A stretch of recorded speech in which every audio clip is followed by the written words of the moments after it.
Assalamualaikum warahmatullahi wabarakatuh, rekan-rekan semua insan pengadaan di seluruh Indonesia, dimanapun Anda berada. Berjumpa lagi pada Procurement Channel bersama Agus Hadi Brahman. Pada video kali ini, izinkan saya berbagi mengenai salah satu pengembangan ya, strategi untuk implementasi e-purchasing pekerjaan konstruksi. Sudah kira-kira setengah tahun atau mungkin setahun ya, bahwa e-purchasing sudah mulai diimplementasikan untuk jenis pengadaan pekerjaan konstruksi. Nah, rekan-rekan semuanya, eh, pada video ini saya ingin berbagi ya mengenai bagaimana menerapkan pekerjaan konstruksi pada mekanisme e-purchasing. Mengapa saya perlu berbagi mengenai hal ini? Saya merasa cukup prihatin terhadap berbagai praktek-praktek e-purchasing pekerjaan konstruksi selama beberapa bulan terakhir ini yang mohon maaf, mohon maaf sekali Bapak Ibu rekan-rekan, tidak profesional, tidak akuntabel, dan tidak membawa eh, filosofi e-purchasing-nya seperti tender yang dibawa ke dalam mekanisme e-purchasing seperti itu. Sehingga menurut saya jika ini dibiarkan terus-menerus maka akan menjadi bom waktu. Pada awal-awal saya melihat di beberapa Pemda ya mengawali dengan etalase-etalase milestone yang berisi item-item pekerjaan milestone tertentu, pemeliharaan pekerjaan lantai, pekerjaan beton, pekerjaan dinding, pekerjaan atap, nama-nama etalasenya seperti itu. Nah, pada saat itu saya berpikir, itu adalah untuk pekerjaan pemeliharaan, pekerjaan renov atau rehab lah ya, seperti itu yang hanya mengambil item-item pekerjaan tertentu saja dengan mengambil satu ukuran meter kubik atau meter persegi. Saya pikir seperti itu. Namun belakang malah dipakai untuk e-purchasing pembangunan pekerjaan konstruksi gitu. Ya buat saya ngaco saja ya Bapak Ibu ya. Apalagi satuan yang digunakan adalah satuan eh, item-item pekerjaan yang dirancang menjadi satu. Nah, pada beberapa waktu yang lalu saya sudah men-share konsep pekerjaan e-purchasing yang diterapkan dalam eh, untuk pekerjaan konstruksi. Seharusnya pendekatan yang digunakan bukan item pekerjaan, tetapi pendekatan produk konstruksi. Sehingga PPK membeli sebuah produknya produk jasa konstruksi. Sama halnya seperti Anda beli perumahan. Anda beli perumahan, Anda sudah dikasih brosurnya, oh gambarnya ini ya, Bapak milih yang rumah tipe 21, tipe 36, tipe 70, tipe 80, tipe 140, seperti itu. Gambarnya sudah ada, speknya sudah ada. Oke, saya tak beli tipe 36. Deal, sudah transaksi lewat online shop. Seharusnya seperti itulah pendekatan yang digunakan. Nah, tapi yang terjadi sekarang di banyak tempat, pendekatan digunakan adalah item pekerjaan gitu ya. Pendekatan digunakan adalah item pekerjaan. Bahkan saya melihat malah di surat edaran Kepala LKWP yang baru terkait dengan mini kompetisi, dicontohkan di situ malah jelas-jelas item pekerjaan yang dirancang dalam keranjang kemudian ditransaksikan. Sehingga itu tidak seperti filosofi e-purchasing, itu membeli sebuah produk. Nah, pada video kali ini izinkan saya untuk berbagi mengenai apa yang sudah kita share di dalam blog saya, ariftukbisa.blogspot.com ini ya, ariftukbisa.blogspot.com.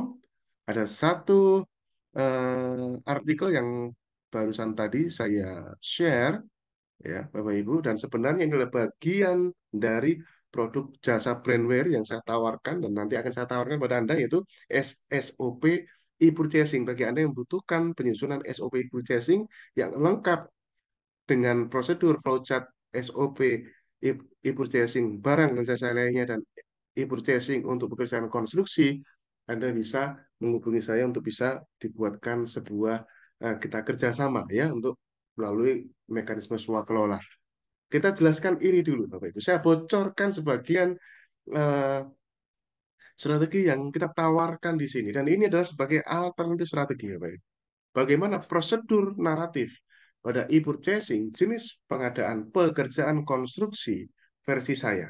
Sekali lagi ini versi saya tidak mewakili LKPP. Dan yang pasti versi ini tidak melanggar ketentuan LKPP. Ya, tidak melanggar. Oke ya.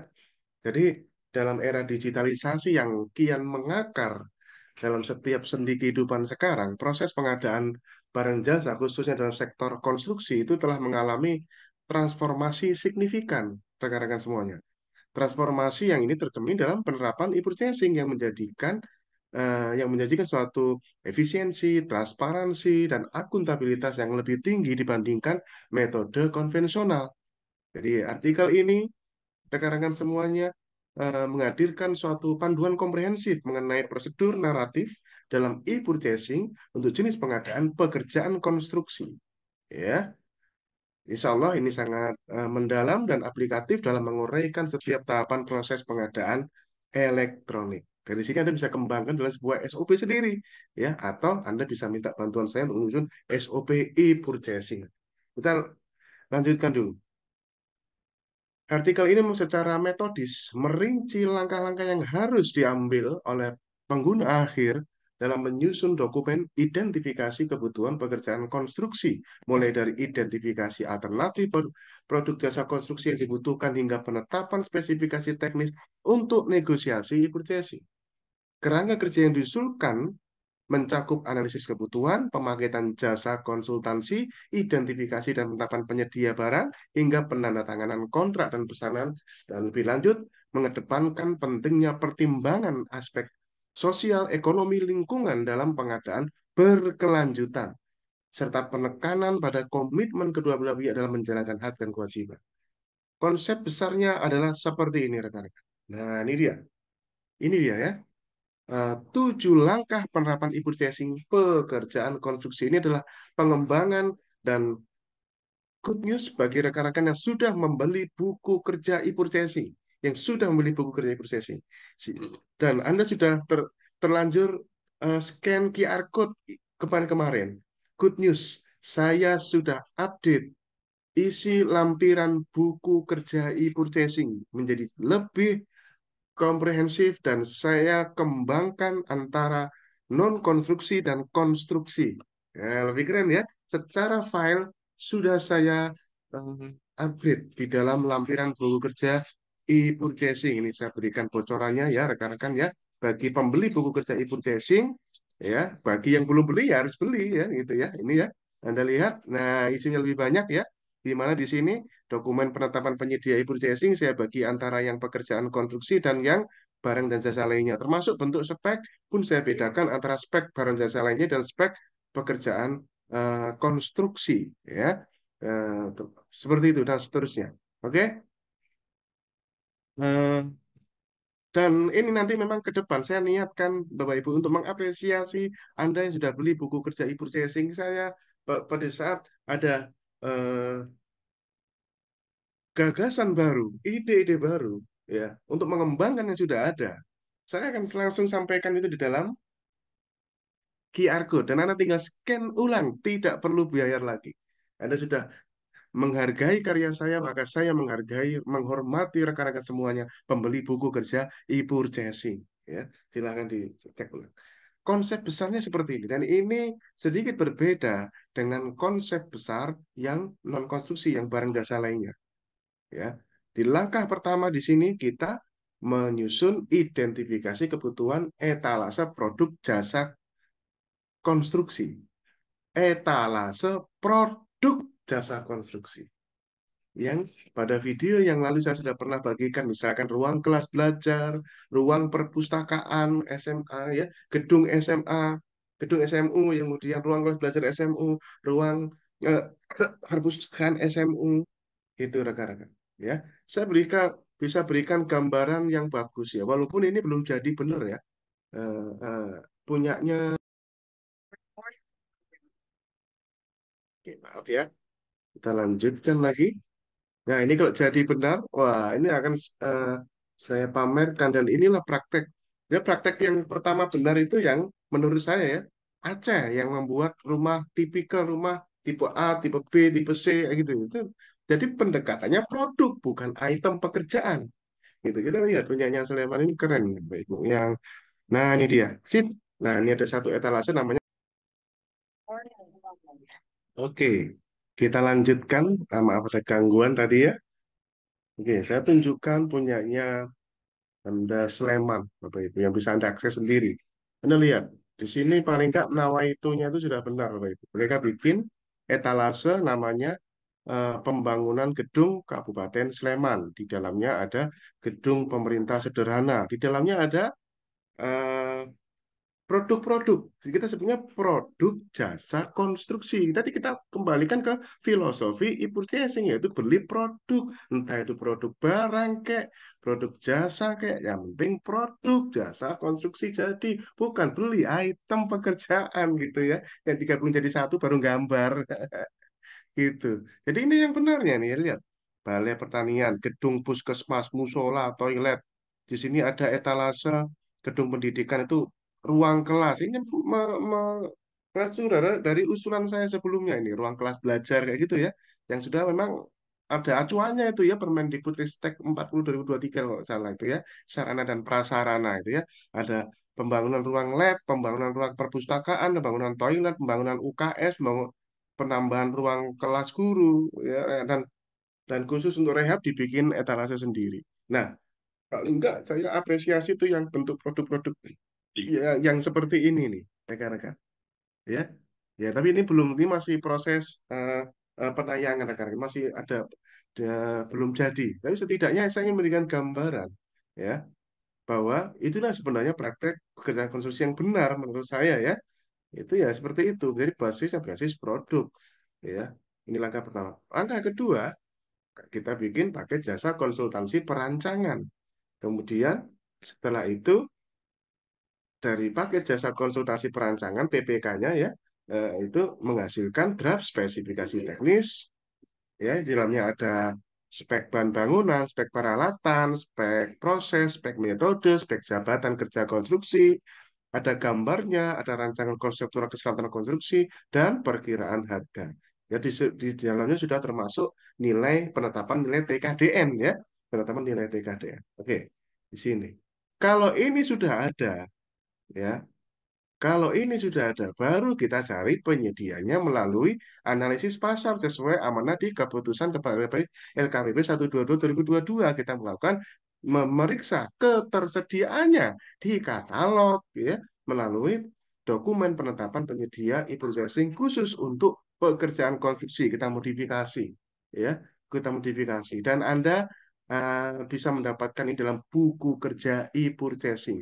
Dan nanti di VT yang lain di YouTube saya akan ceritakan bagaimana dokumen penetapan penyedia e-processing pekerjaan konstruksi ini. Ya, serupa tapi tak sama.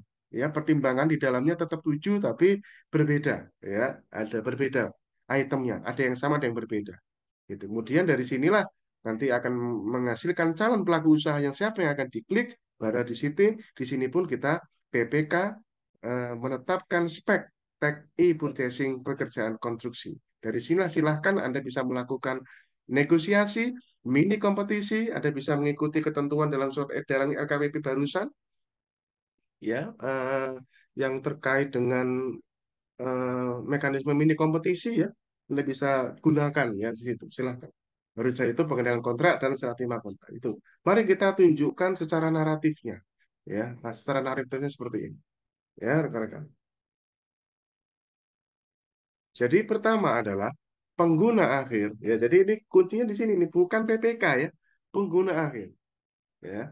Menyusun dokumen identifikasi kebutuhan pekerjaan konstruksi. Ini yang saya maksud adalah dinas terkait, ya, dinas yang terkait, ya. Dengan menerapkan 7 langkah, ya, yaitu identifikasi produk jasa konstruksi yang dibutuhkan, yang sudah pernah saya bahas sebelumnya. Bagi yang belum tahu, saya ingin tunjukkan kembali, saya pernah mengulas ini panjang lebar berbagai gagasan-gagasan produk-produk konstruksi yang bisa dikembangkan. Dan menurut saya di luar 7 sektor itu kurang cocok untuk masuk e-purchasing. Jadi di sini ada kesempatan yang saya sampaikan, tidak semua macam pekerjaan konstruksi bisa dimasukkan e-purchasing, hajar belah e-purchasing KB. Nggak bisa semua. Ada yang model udah kayak gini nih yang bisa. Menurut saya ya, sudah kita ulas, saya ingin tunjukkan sekilas saja. Setidak-tidaknya ingin ini nih ya, ini sudah. Saya ingin tunjukkan beberapa sektor-sektor, tapi ini secara sekilas saja lengkapnya silakan.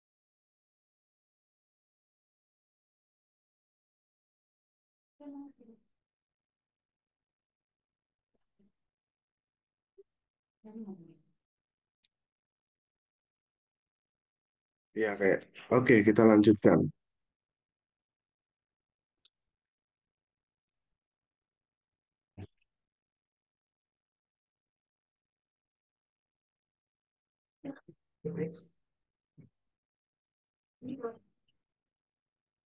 Ya, ada jalan, jembatan, ya, kemudian ada kayak ruang kelas belajar, ruang khususnya yang sektor pendidikan ya, ruang lab, ruang administrasi, gedung SMA, SSD, SMP, Paskes itu bisa berupa rumah sakit, tipe A, tipe C, klinik, ya, ruang jalan, ruang gawat darurat dan seterusnya ya.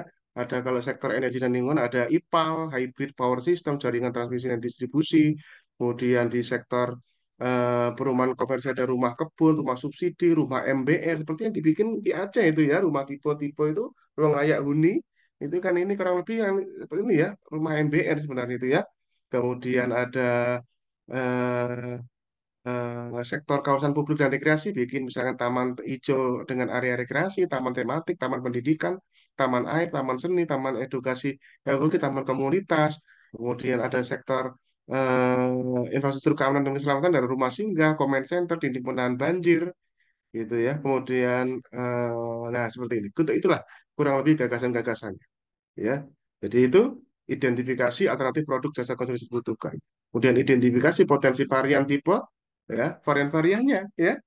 Misalnya ruang terbuka, taman terbuka hijau, buat klasifikasinya aja, ya, klasifikasinya gak usah pas-pas amat, kalau nggak mungkin kalau bikin taman itu pas-pas amat sama antar tempat ya, ya. Misalkan tipe satu itu yang antara luasnya sekian sampai sekian gitu lah ya, atau atau silahkan itu biarkan konsultan yang bikin, ya. Seperti itu. Dari segi rentang perkiraan, kemudian rekomendasi kebutuhan. Dan di sini bisa menggunakan apa? Jasa konsultan pengkajian dan perencanaan. Bikin seperti konsultan bikin maket, bikin FS doang gitu ya. Jadi ini tahap satu ini belum langsung terhubung dengan yang namanya pekerjaan konstruksi realnya belum. Ini hanya pekerjaan tahapan ini itu nyuruh minta bantuan, minta berkontrak dengan konsultan pengkajian dan perencanaan, mengidentifikasi produk-produk jasa konstruksi apa yang dibutuhkan di tempat Anda. Nggak semua harus dibuat etalasenya seperti yang kita contohkan tadi. Itu kan 7 gagasan saya lah. Silahkan diidentifikasi mana-mana yang menjadi prioritas Anda membangun di tempat Anda. Nah, seperti itu ya.